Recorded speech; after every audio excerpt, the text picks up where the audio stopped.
Il va s'en dégager une idée sur laquelle je suis revenu, c'est que la séduction, la virilité, elle est du côté de nos boys qui violent mais qui plaisent aussi.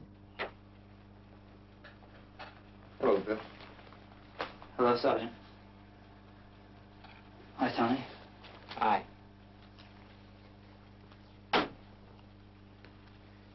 Ces deux militaires qui arrivent vont commencer autour du couple une sorte de ballet inquiétant.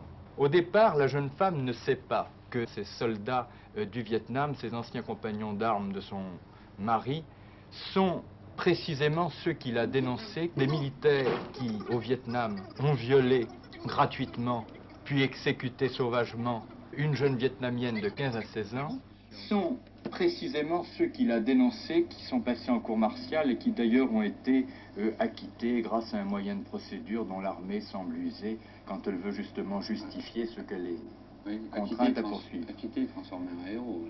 Acquitté et presque transformé en héros.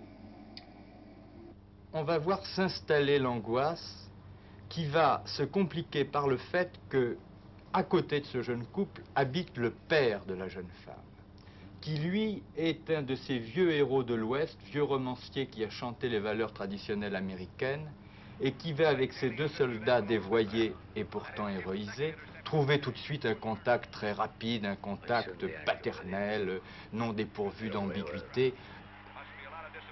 Nobody cares anymore.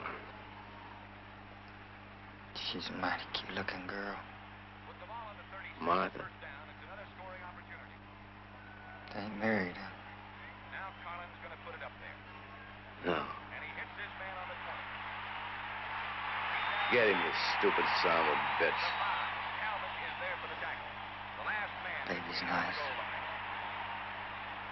Smiles all the time. Yeah. Broke his arm. No, he's all right. Look how it's hanging there. Yeah, baby's all right. I always wanted a grandson. I don't even know what this kid is. Il sera au fond le gendre qu'il aurait rêvé d'avoir et qu'il n'a pas parce que l'autre jeune homme, celui avec lequel vit sa fille, est quelqu'un de bien pâle à ses yeux et à vrai dire aux yeux de Kazan aussi, j'y reviendrai dans un instant.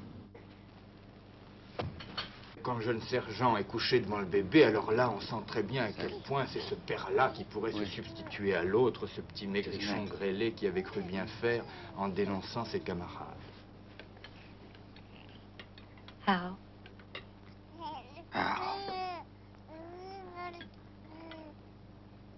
Real cute little baby.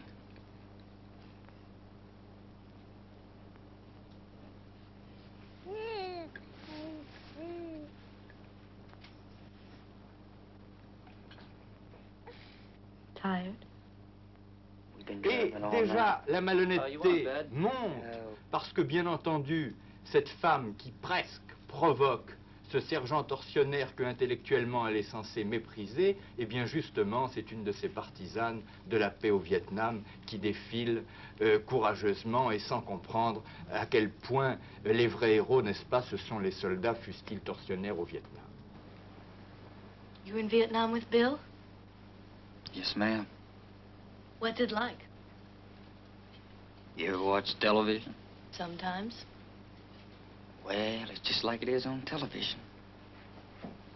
Did you like it? Like it? Nobody likes it. Oh, I meant the countryside of you, is it always so green? That's the first thing I always notice. Pourtant, cette jeune femme qui se croit de gauche, entre guillemets, bien entendu, elle ne peut pas ne pas être fascinée par le beau sergent. Oui, puis en même temps, elle a une faiblesse d'argument en face de lui. Enfin, je veux dire, oui, bien sûr, à peine trouve-t-il une justification, c'est-à-dire le fait qu'on l'a envoyé là, après tout, pour les États-Unis, et puis que c'était la guerre, et qu'on ne sait pas ce que peut cacher une jeune Vietnamienne, qu'elle est peut-être effectivement au service du Viet Cong, qu'il est toujours bon de la violer, après tout, ça fera une émine de moins, d'éliminer de la manière la plus agréable. Enfin, tous les sophismes qu'il peut dire, évidemment pas sur ce ton ironique, mais au contraire, avec un grand regard, comme ça, clair, profond. Tous ces sophismes, elle y succombe assez facilement.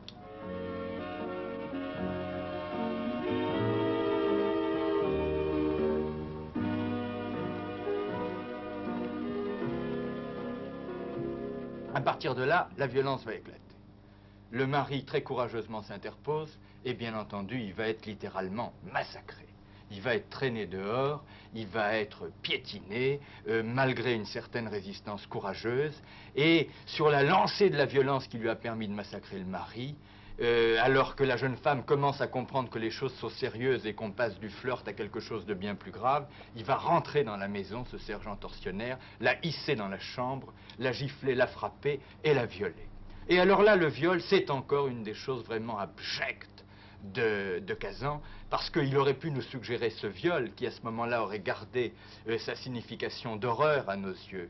Mais il veut essayer de flatter chez certains spectateurs ce qu'il y a de plus bas, et là encore la démagogie le pousse à cadrer cette image, la tête de la jeune femme n'étant pas visible, mais ses jambes étant largement écartées, le sergent s'égouffrant dedans, et on voit ses jambes agitées frénétiquement et peu à peu se calmer, comme bien entendu soumise au plaisir du beau héros retour du Vietnam.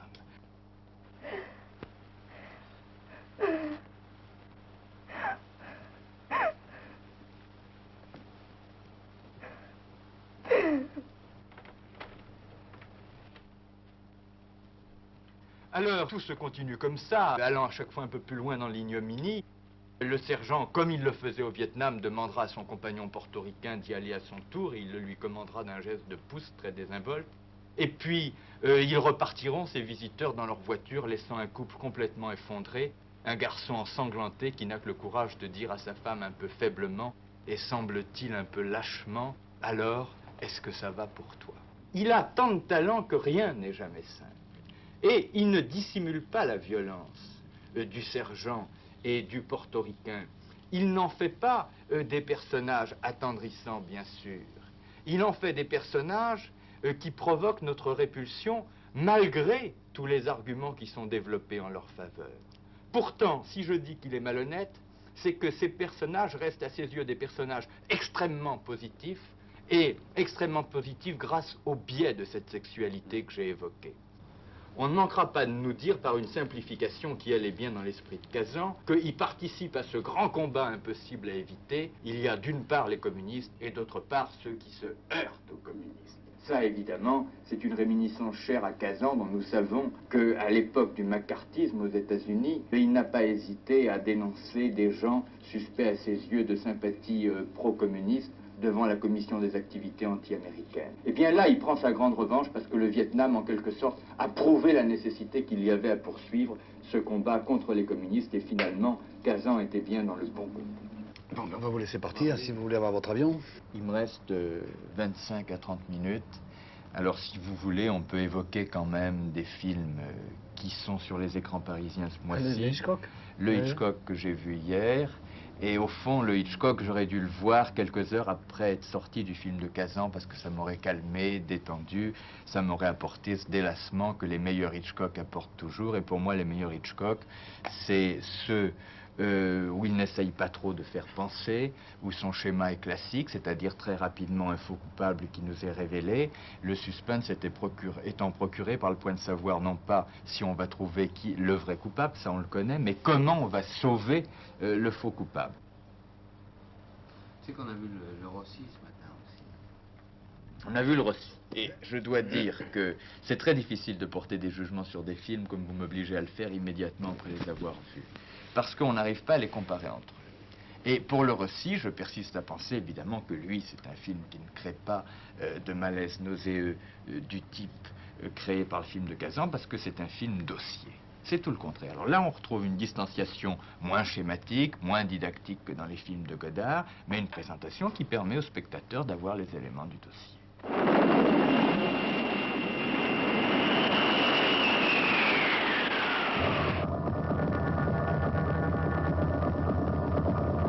Vado avanti, devo andare avanti. Adesso sto in Iran, in Egitto, in Tunisia. Cerco i margini, anche in coda agli altri. E se mi cacciano via andrò in Australia. E se mi cacciano via dall'Australia andrò in India. Continuerò in tutto il mondo a battermi contro questo monopolio assurdo. E se non ci riuscirò io, ci riusciranno quei popoli che il petrolio ce l'hanno sotto i piedi.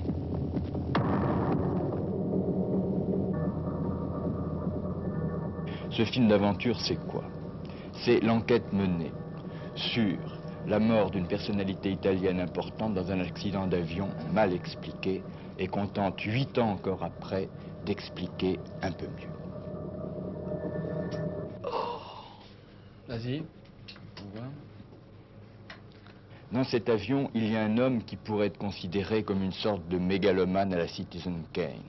Un homme qui règne sur un immense empire industriel qui est l'empire du pétrole italien.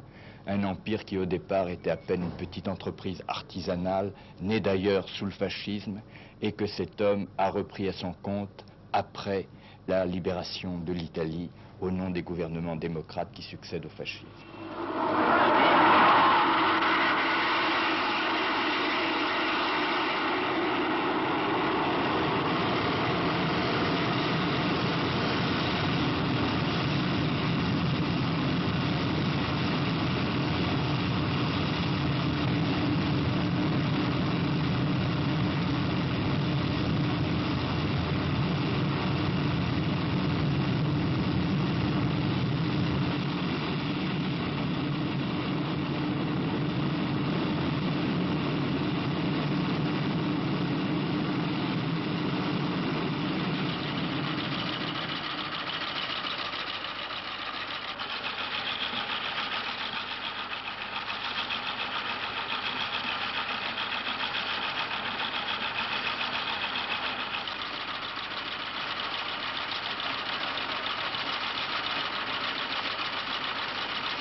Et alors, nous assistons, par un rappel de ce qu'a été l'action Mattei, nous assistons à la lutte de Mattei, à la fois à l'intérieur de son propre pays, pour ne pas laisser confisquer sa volonté d'enrichir l'Italie par quelques partis ou par quelques industriels, et nous assistons à la lutte de Mattei contre les grandes puissances capitalistes, qu'elles soient essentiellement américaines ou qu'elles utilisent, comme on le suggère à certains moments, les services secrets français qui eux-mêmes d'ailleurs ont un objectif: empêcher Mattei de traiter avec les Algériens à un moment où l'Algérie est en guerre et où déjà tout le monde se dispute pour savoir ce que sera le sort du pétrole algérien après l'Algérie indépendante. Ma siamo arrivati tardi e dobbiamo fare in fretta, non illudiamoci, siamo poveri anche noi abbiamo bisogno di loro. Perciò piantate pompe e trivelle a contatto con il giacimento americano in Algeria, eccolo là! Infatti li accusano di pompare dallo stesso giacimento. Io non so se è lo stesso giacimento. C'è un confine che divide due paesi, da quella parte lavorano gli americani e da questa noi altri. Scommetto che questa malignità gliel'hanno suggerita gli americani. Allora sappia che le sonde oblique, quelle che passano sottoterra di traverso, le hanno inventate proprio loro. E secondo lei perché l'avrebbero fatto? Per rubarsi il petrolio fra loro e senza un confine di mezzo. Ce qui me paraît intéressant dans ce film, c'est la démarche du metteur en scène. Comme dans le film de Fellini, le metteur en scène apparaît personnellement, en chair et en os, à l'intérieur de son film. Mais là, il y a des choses beaucoup plus intéressantes à découvrir, à mon point de vue. C'est très justifié. C'est justifié puisqu'il mène une enquête. Mais c'est précisément atteindre par un but extrêmement simple ce qu'on appelait autrefois de manière un peu abstraite la distance brechtienne. On dit il ne faut pas que les spectateurs soient fascinés par le film, il ne faut pas qu'ils perdent le contact avec la réalité. Riprendendo il discorso che faceva lei prima, della realtà che si fa avara e poi svanisce. Ora io sto preparando questo film. Sarà perché Mattei era un personaggio che aveva creato una rete di complicità con tutti, ma io mi trovo di fronte ad una serie di porte chiuse e con tanto di cartellino ufficiale, non ultimo il segreto di Stato. Nous savons dès lors que nous n'avons pas de vérité absolue, il le dit, il tâtonne, il recueille des témoignages, ces témoignages sont souvent contradictoires, même si une direction générale se dégage, c'est que Mattei a probablement été assassiné, mais c'est bien parce que nous ne sommes pas fascinés par l'histoire en se disant « oh, tout ça c'est une œuvre de fiction qui ne donne pas matière à réflexion ». Il nous oblige à réfléchir parce qu'il nous fait participer à l'enquête avec lui.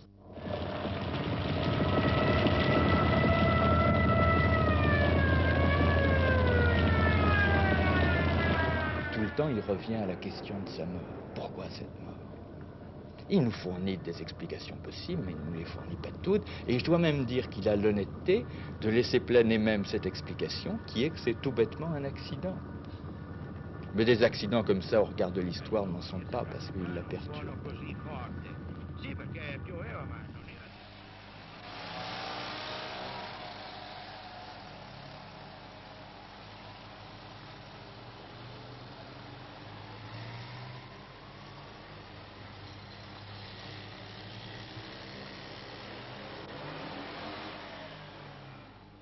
Ce qui est vrai, c'est qu'il est très difficile de juger des films que l'on voit successivement, parfois à plusieurs jours d'intervalle, en employant pour chacun d'eux une même échelle des valeurs. Il est évident qu'à la réflexion, j'aimerais introduire quelques coefficients modérateurs dans les propos que j'ai pu tenir. Par exemple? Par exemple, je trouve que L'Affaire Mattei est un très beau film de Francesco Rossi, seulement il est évident qu'il est plus près de l'écriture classique que je ne l'ai senti sur le moment, et que tout compte fait, d'une certaine manière, il est davantage un film du passé que de l'avenir.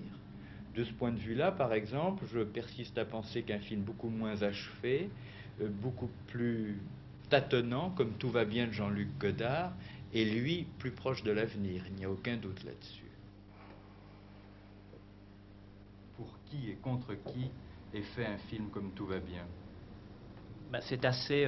Il y a deux films assez récents qui se ressemblent, mais qui dans les méthodes et qui dans la fabrication diffèrent, qui me semblent intéressants. Ces deux films, l'un s'appelle Coup pour coup de Marine Karmitz, qu'il a fait avec des ouvrières d'Elbeuf, et un que j'ai fait avec Jean-Pierre Gorin qui s'appelle Tout va bien.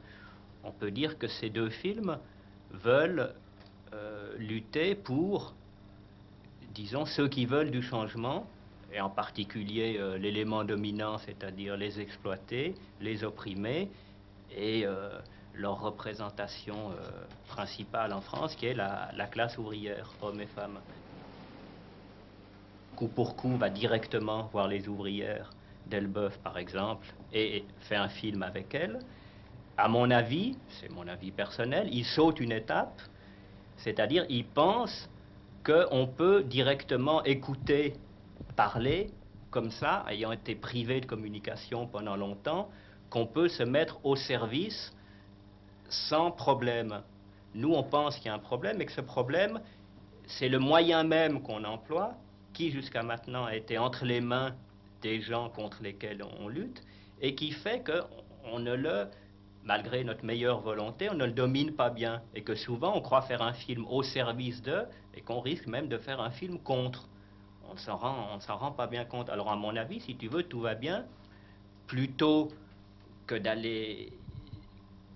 filmer simplement des filles ou des OS qui parlent, ou de les mettre en scène, justement, dans ce mot même de mettre en scène, il y a tout un contenu, parce qu'en France, qui met en scène la France, pour l'instant, à mon avis, c'est quand même Pompidou et Marcellin. Et donc, que la manière qu'on a de mettre en scène, dont moi-même, qui essaye de lutter contre Pompidou et Marcellin, la manière que j'ai de mettre en scène est fortement conditionnée parce que j'ai appris à l'école, si tu veux, même en ayant quitté l'école. Bon, alors donc, je dois trouver le moyen d'aller vers ces gens-là, et puis surtout de les laisser parler. Parce qu'il y a quelque chose de très frappant, c'est quand on interviewe des ouvriers, aussi bien dans un film d'un gauchiste comme Rocard récemment à la télévision, que dans un film d'un droitier réac comme Fontanet récemment à la télévision à armes égales, ces gens, ils n'ont que 15 secondes, ils n'ont jamais parlé de toute l'année. On leur laisse 15 secondes ou même 3 minutes pour parler. On leur dit, alors que pensez-vous de la grève? Alors que pensez-vous de votre sort? Mais qui peut répondre, ayant eu la bouche cousue, qui peut répondre quand des intellectuels qui ont en main le moyen de faire des films, parce que la classe ouvrière ne les a pas, il faut se rapprocher d'eux, il faut arriver à les écouter pour pouvoir commencer à transmettre leurs paroles, puisque on sait bien que c'est qu'ils n'ont pas le droit à la parole, ni dans les films en général, ni à l'ORTF. La classe ouvrière, Salomé, si tu continues, la classe ouvrière te votera le cul. Essayer de faire des images plus simples et moins compliquées, pour montrer justement combien la situation est complexe. C'est un film sur la France en 72, c'est de montrer à l'occasion d'une action violente dans une usine quelles sont les forces sociales en présence. Il y a 3 forces sociales en France en présence. Il y a le patronat, là, dans cette usine. Il y a le syndicat. Et il y a, appelons-les les gauchistes ou appelons-les ceux qui les ras-le-bol, si tu veux. Bon, c'est de montrer dans un espace géographique 3 forces en présence, c'est-à-dire finalement de plus décrire des individus d'abord, mais d'écrire d'abord des masses et des rapports de masse, des rapports de force. Parce que c'est vrai que ce qui se passe en France est un rapport de force entre la CGT et le patronat, et qu'il y a également une sorte de 3e force qu'on peut appeler les ras-le-bol, qui vont un peu dans tous les sens. Bon, est-ce que tu peux éclairer alors cette scène centrale au cours de laquelle Yves Montand et Jeanne Fonda s'aperçoivent que leur amour est essoufflé, usé, Ben ça revenait à ce que je t'ai dit, c'est partir d'où l'on est. Quelqu'un qui naît. Le sujet principal du film, c'est 2 intellectuels progressistes, entre guillemets, entendent le mot lutte de classe. Et ça fait une réaction, ça fait bouger. Alors c'est, par exemple, à un moment, ils parlent d'amour. Eh bien, au lieu de parler d'amour comme James Bond ou comme dans un film de Lelouch ou autrement, ils emploient 3 images. Il y a la fille qui dit... Tu viens de dire quelque chose d'intéressant. Merci. Oui, quand tu parles de ce qu'on fait ensemble, hein, tu dis, on se retrouve, on va au cinéma ou ailleurs, on bouffe, on couche, on baise ou pas. D'ailleurs, redis-le, je suis pas sûre que c'est ça que tu as dit. Tu es vraiment chiante, tu sais. Redis-le. On va au cinéma, on bouffe, on baise, et j'ajoute que j'en ai marre. Et tu ajoutes que tu en as marre. Ouais. Et moi, je te dis que depuis hier, je me tue à te dire que si tu veux parler de ce qu'on fait ensemble, de ce qui va et de ce qui ne va pas, tu dois en dire plus. Plus. Bon, alors prenons hier. Tu tournes une pub. Mon article est refusé à l'agence. Je m'engueule avec la rédacteur en chef. On se retrouve. On va au cinéma. On bouffe, on couche, on baise ou pas. Tu pars faire le montage de ta pub et moi je rentre à l'agence. Alors tu vois la différence? Toi et moi. Quel amour? Pour qui et contre qui? Bon, on s'aime, mais à quoi ça sert? Godard. Oh, chérie, pas, tu dis exactement la même chose que moi. Ah, pour une fois, je ne crois pas. Pour une fois, je ne crois pas. Quand tu penses à nous, tu penses 1, 2, 3. Je suis d'accord avec tes rubriques cinéma, bouffe, baise. Mais comme toi, tu n'es pas satisfait. Je dis que pour penser ton insatisfaction, tu dois penser ce qu'il y a autour de ces rubriques. Attends une seconde. Penser mon insatisfaction? Oui, penser. Alors c'est ça. Ben oui, c'est ça. Pas autre chose. J'aurais dû m'en douter. C'est toi. C'est toi-même qui as dit qu'on ne peut pas penser la sexualité en soi. Oui? Mais puisque tu l'as dit, fais-le. Pour une fois qu'il s'agit de toi. Tant, mais qu'est-ce qu'on fout ensemble tout à l'heure? Ça revient à avoir par rapport à nous une seule image dans la tête. Avoir cette image dans la tête. La main d'une femme sur un queue d'un mec. Penser que ça te satisfait moins qu'il y a 3 ans. C'est fini ce happening, oui. Attends. Cette image-là, moi, je l'ai dans la tête comme toi. Mais comme toi. Et je sais très bien ce que je fais avec toi, tu l'as dit. On bouffe et on baise. Mais pour pouvoir penser à ce plaisir et à son évolution, moi, j'ai besoin aujourd'hui d'une image de lui au travail. Regarde le cadre. Mademoiselle Angeau, premier vos cuisses. Et de cette image-là. Et de cette image-là, une image de moi au travail. What's the matter, Susan? It's just crap. I can't record it. Alors tu vois, c'est un peu plus compliqué.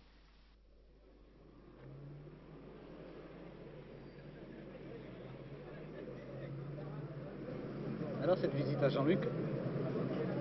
Moi je voudrais bien te poser des questions à mon tour. Qu'est-ce que tu penses toi de cette visite à Jean-Luc? Godard, l'appelons pas Jean-Luc, s'il vous plaît. Mais moi je pense que... Merci.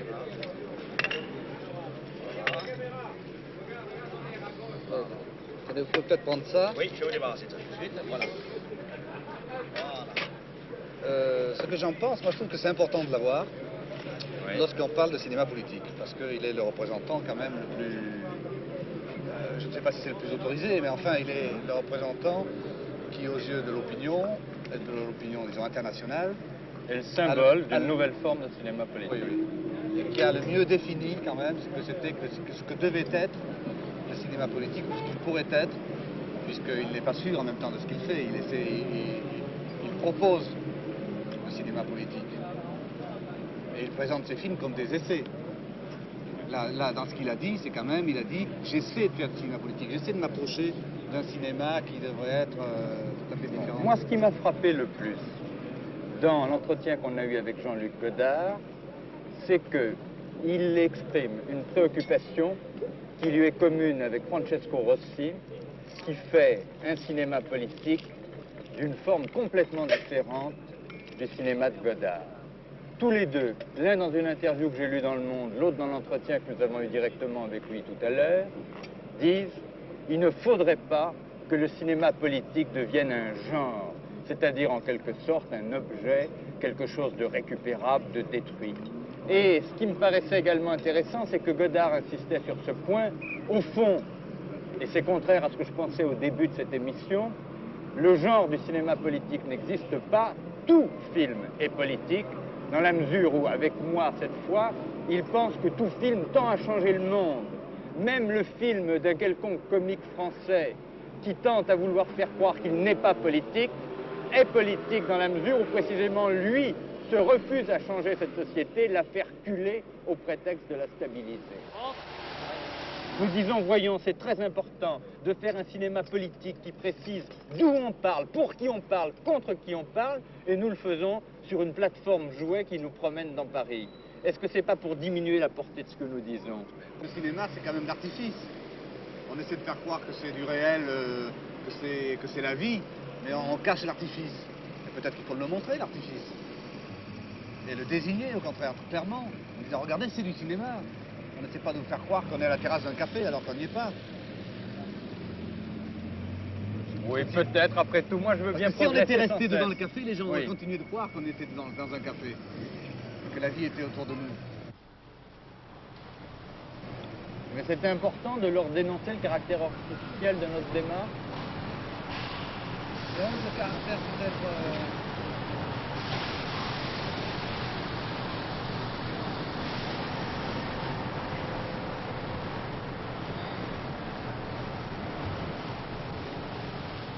On nous accuse souvent, si tu veux, « Ah, vous voulez faire des films pour la classe ouvrière, mais les ouvriers, ils y pigent que pouic. » Bon, alors je dis, c'est pas si simple de dire les choses comme ça. D'abord, il est normal, vu la manière dont c'est faire les films, que même un film de bonne volonté soit senti comme pas bien. Alors, je pense que notre effort à faire, c'est de ne pas faire des films au nom de, c'est en ce sens-là que je ferai, quelles que soient ses qualités, un reproche au film de Karmitz, ce n'est pas au nom d'eux, mais c'est parler d'abord en son propre nom.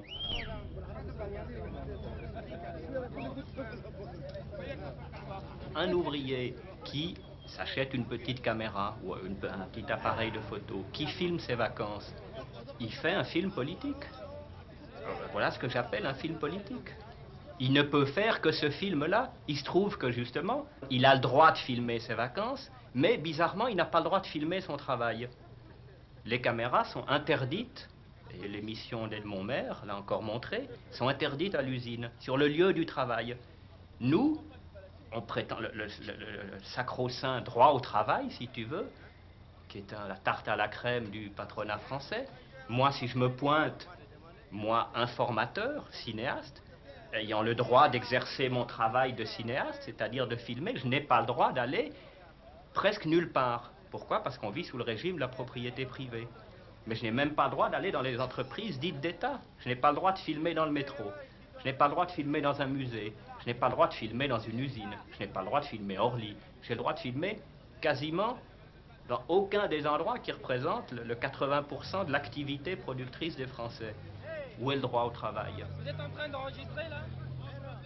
L'exploiteur ne raconte jamais à l'exploité comment il l'exploite. Donc nous, dans ce raconte, nous qui sommes précisément l'information, le cinéma, la télévision, la presse, nous qui sommes dans ce discours de l'exploiteur qui raconte à l'exploité, parce que c'est ça le cinéma, les romans, la presse, la télé, c'est raconter. Nous qui sommes là-dedans, nous devons précisément raconter d'une autre manière, pour à la fin raconter autre chose. Et que c'est vrai que, à la longue, racontant mieux d'où je suis, faisant des films plus simples, au début il faut parler, à la longue, l'ouvrier pourra me dire « mais c'est pas comme ça qu'il faut faire un film ». Et lui, d'après les luttes qu'il aura menées, il trouvera comment il faut faire un film. Notre boulot, c'est, quand on fait un film sur une grève, c'est d'aller enquêter, qu'est-ce qui s'est passé, comment les gens parlent. Et tu t'aperçois qu'ils ont du mal à parler, qu'il y a d'abord un silence énorme, et que faire un film militant, par exemple à l'ORTF, où on vous abreuve de paroles 24 heures sur 24, faire parler un ouvrier, ça consisterait peut-être à dire, à faire 1 minute de silence, ou 1 heure de silence, et il dirait, ben, le discours de l'ouvrier, il commence par ce silence. Là où Pompidou parle, l'OS du Mans commence par se taire.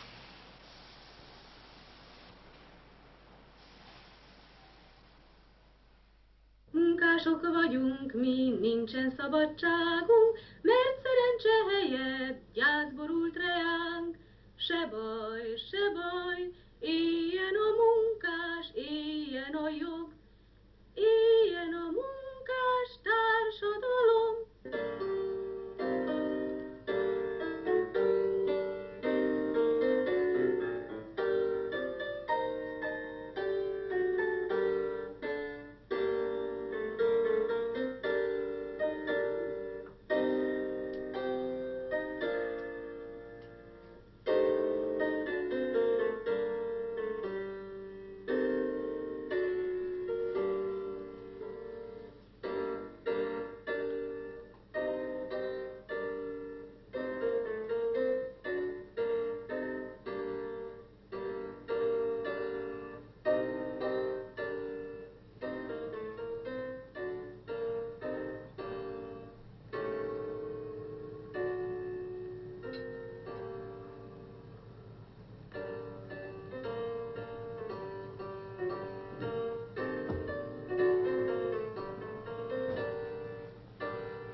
Vous voulez qu'on en parle tout de suite?